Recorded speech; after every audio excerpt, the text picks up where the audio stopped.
campo di concentramento di Auschwitz oggi è diventato un museo. I campi di concentramento, come quello di Auschwitz, erano recintati da un doppio filo elettrificato spinato che aveva lo scopo di impedire ai detenuti di scappare. Tra i due fili c'era un corridoio che veniva utilizzato dalle guardie per la sorveglianza.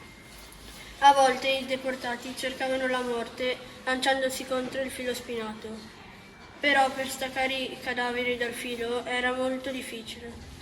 Quindi i soldati avevano l'ordine di ucciderli prima che lo toccassero.